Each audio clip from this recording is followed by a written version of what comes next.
press the bell icon on the YouTube app and never miss another update. Hello बच्चों, welcome back. आपका अपना channel chemistry point by Vishal Soni. हम पढ़ रहे थे बच्चों क्रिस्टलाइन सॉलिड के बारे में, ठीक है, और अमोर्फस सॉलिड के बारे में, ठीक है। मैंने पार्ट ए में इंट्रोडक्शंस दिया था। सॉलिड स्टेट की बच्चों कुछ जर्नल प्रॉपर्टीज़ के बारे में बताया था। आज हम पार्ट बी स्टार्ट करेंगे, ठीक है। जो हमारा क्लासिफिकेशंस थी सॉलिड स्टेट की, मैंने उसको दो पार्ट में डिवाइड किया था। फर्स्ट पार्ट था मैंने क्लियर करा दिया था एंड सेकंड पार्ट आज हम वन बाय वन क्लियर करेंगे। तो सेकंड जो हमारा पार्ट है वो क्या हमारा बच्चों की based on the intermolecular force between particles, ठीक है। जो हमारे सॉलिड स्टेट हैं उसके अंदर जो इंटरमोलिकुलर फोर्स जो होते हैं उसके पार्टिकल्स वो कैसे फोर्स होते हैं, ठीक है। तो फर्स्ट यहाँ पॉइंट है बच्चों हमारा आयोनिक सॉलिड, ठीक है।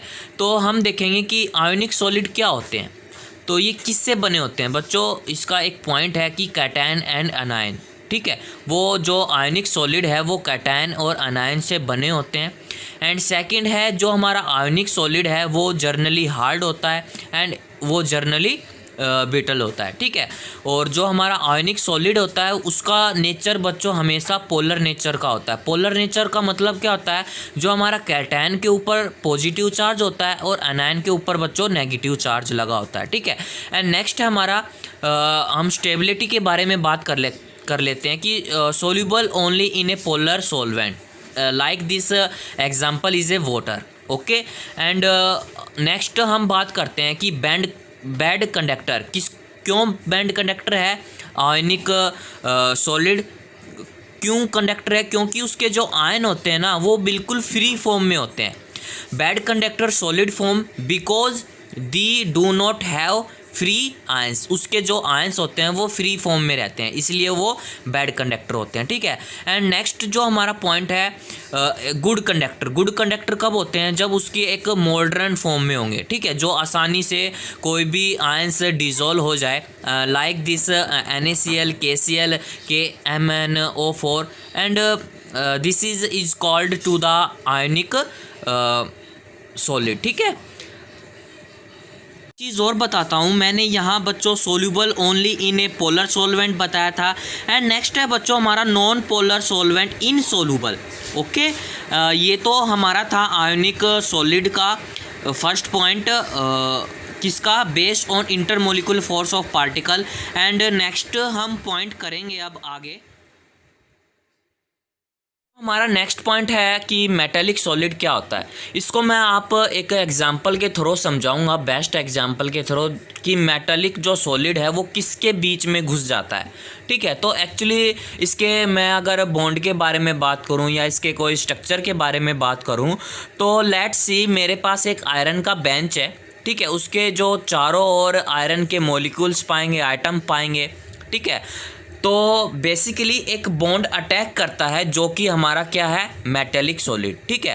तो मैंने एक आयरन ले लिया, ठीक है, Fe एक मैंने आयरन ले लिया, ठीक है। जब मैं आयरन का इलेक्ट्रॉन कन्फिग्रेशंस निकालूंगा तो एटॉमिक नंबर तो इसका 26 होता है, ठीक है। और 4s ऑर्बिटल में 2 होते हैं एंड 3d ऑर्बिटल में बच्चों 6 होते हैं, 1 2 3 4 5 एंड 6, ठीक है। तो एक्चुअली क्या है कि all the electron present in outer most cell electron को छोड़कर आयरन के inner shell electron 1s 2s 3s 2p 3s, ठीक है, और उसका न्यूक्लियस।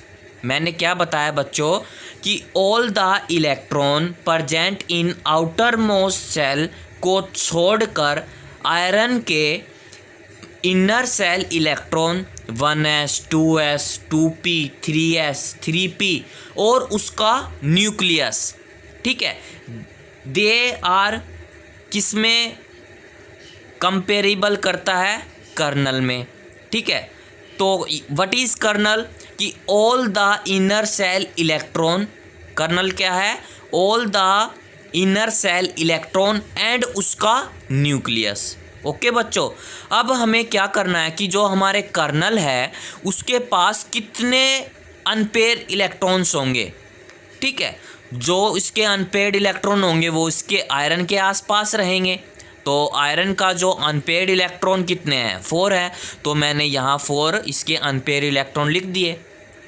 ठीक है, तो आप बताओगे आयरन एक बेंच है, उसके पास तो एक आयरन नहीं होता ना, उसका एक मॉलिक्यूल होता है, उसके पास तो बहुत सारे इलेक्ट्रॉन्स होते हैं, बहुत सारे मॉलिक्यूल्स होते हैं, बहुत सारे क्या होते हैं, आइटम्स होते हैं।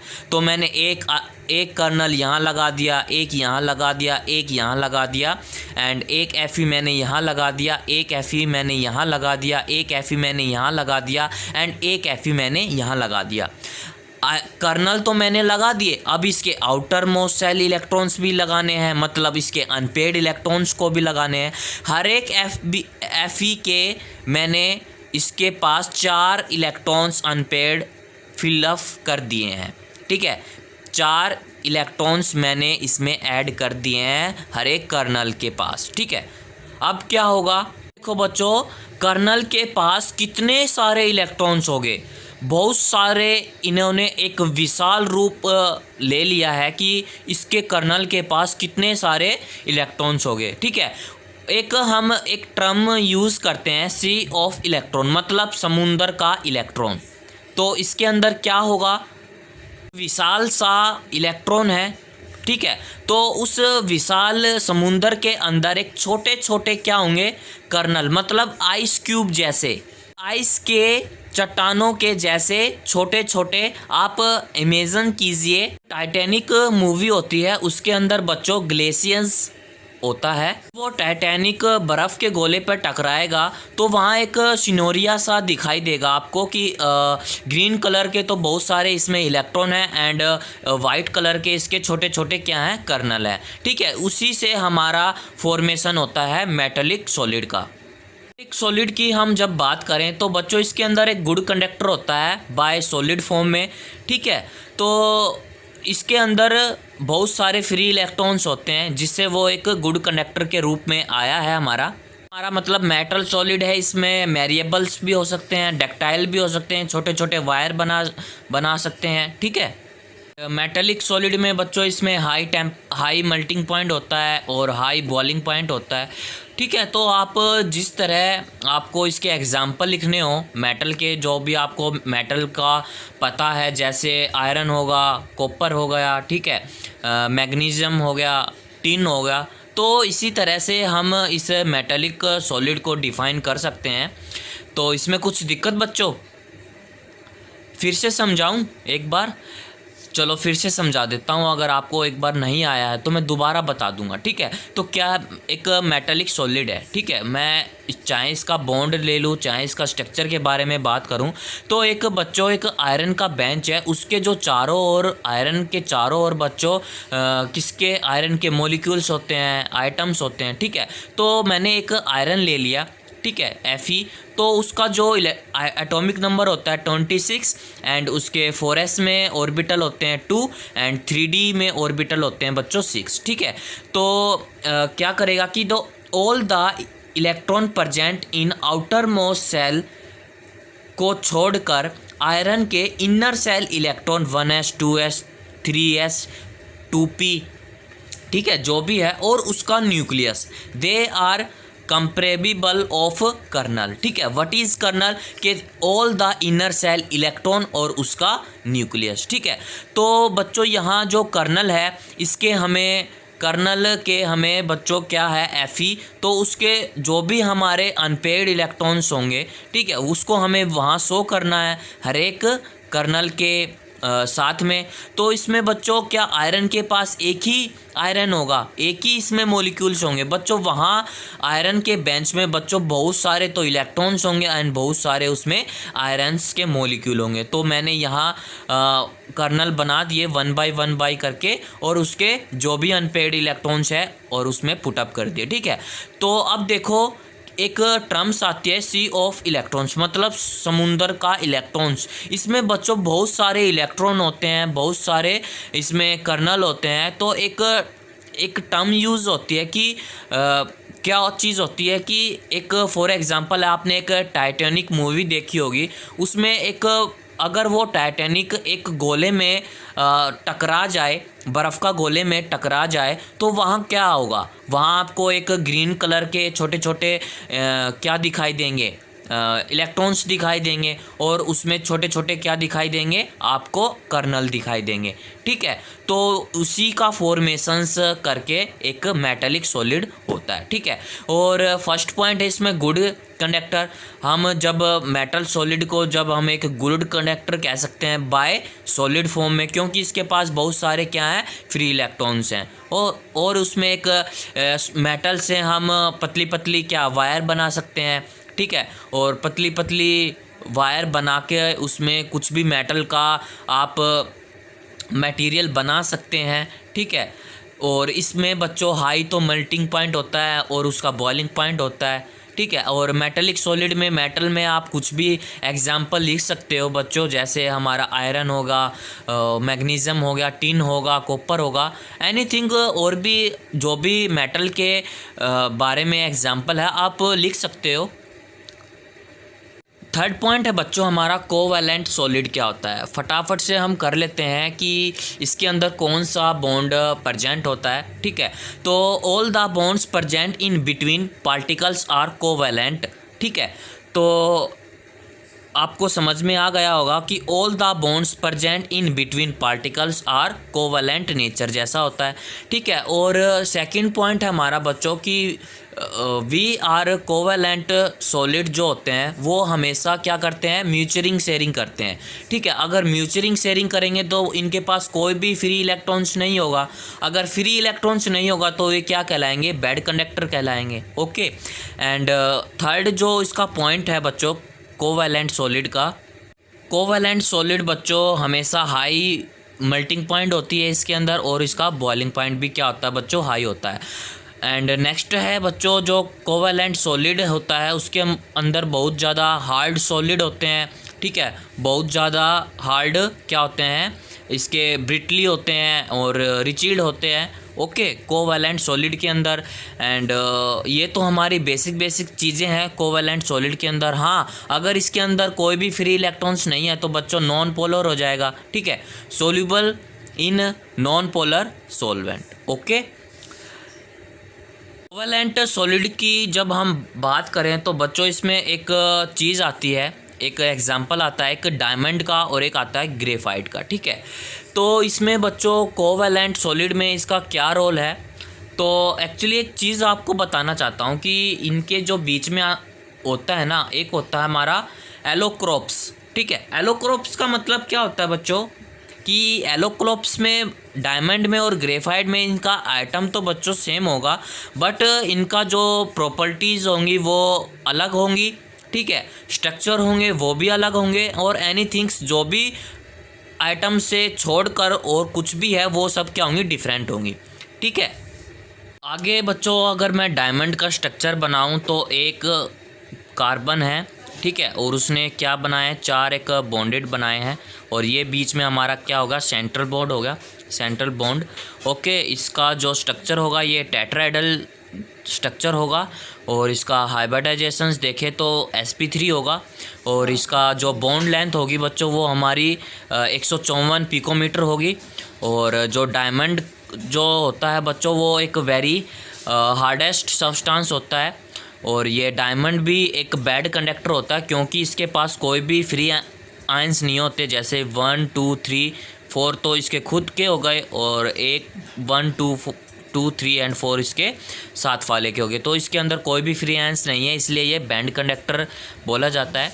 ठीक है, हम जब ग्रेफाइट का स्ट्रक्चर देखेंगे तो बच्चों आपको खुद बनाना पड़ेगा ये स्ट्रक्चर। ये स्ट्रक्चर बच्चों हेक्सागोनल का स्ट्रक्चर होता है। मैं आपको एक चीज़ बताऊंगा, ग्रेफाइट जो होता है ना बच्चों, इसके पास कोई भी फ्री आयंस नहीं होते, ये हमेशा गुड कंडक्टर जैसे होते हैं। ठीक है, कैसे होते हैं मैं आपको बताऊंगा कि इसमें डायमंड में तो बच्चों इसके अंदर कोई भी फ्री आयंस नहीं थे। ठीक है, फ्री आयंस नहीं थे, तो इसके अंदर बच्चों फ्री आयंस है। ठीक है, कैसे है देखो, इसमें है 1 2 एंड 3, इसने तो 3 बॉन्ड बनाए हुए हैं। ठीक है। तो ये एक इसके अंदर तो फ्री आयंस होंगे, चौथा नहीं है इसके अंदर। ऊपर वाले में भी देखो 1 2 3 नहीं है। तब जब ये दोनों बॉन्डेड आपस में 3 बना रहे हैं बॉन्ड, तो चौथा क्यों नहीं बना रहे? तो इन्होंने क्या किया बच्चों, ऊपर से इन्होंने अपना एक वीक बॉन्ड होगा, ठीक है, कोई भी एक ऐसा बॉन्ड इन्होंने क्या कर लिया, अपने आप को अटैच कर लिया। ठीक है, ठीक है, समझ में आया? तो बच्चों इसकी ग्रेफाइट की जो हेक्सागोनल जो है, इसकी जो लेंथ होगी वो 334 पिकोमीटर होगी। ठीक है, इसका हाइब्रिडाइजेशन sp2 होगा और एक ये वीक सॉलिड होगा। ठीक है, ऊपर वाले बॉन्ड में और नीचे वाले बॉन्ड में बच्चों बहुत ही वीक है, इसमें दोनों के बीच में गैप है, इसलिए ये एक वीक सॉलिड है, वीक बॉन्ड है। और एक गुड कनेक्टर है, मैंने बता दिया गुड कनेक्टर क्यों है, क्योंकि इसके अंदर फ्री आयंस बहुत ज़्यादा हैं इसलिए। आगे बच्चों हमारा 4th पॉइंट है मॉलिक्यूलर सॉलिड क्या होता है। ठीक है, आपने क्लास 11 में 5 चैप्टर पढ़ा होगा। ठीक है, 5वां चैप्टर स्टेट ऑफ मैटर के अंदर, ठीक है, आपने लंदन फोर्सेस के बारे में पढ़ा होगा, डाइपोल फोर्सेस के बारे में पढ़ा होगा और हाइड्रोजन्स बॉन्डिंग के बारे में पढ़ा होगा। ठीक है, वो एक वीक फोर्सेस होते हैं। ठीक है, जो भी ये फोर्स होते हैं ना, वो ओनली किसके ऊपर, किसके बीच में आते हैं बच्चों, ये 2 आइटम के बीच में नहीं मिलेंगे। ठीक है, जो भी ये फोर्सेस होते हैं ना, ये 2 आइटम के बीच में नहीं मिलेंगे, ये मिलेंगे 2 मॉलिक्यूलर के बीच में।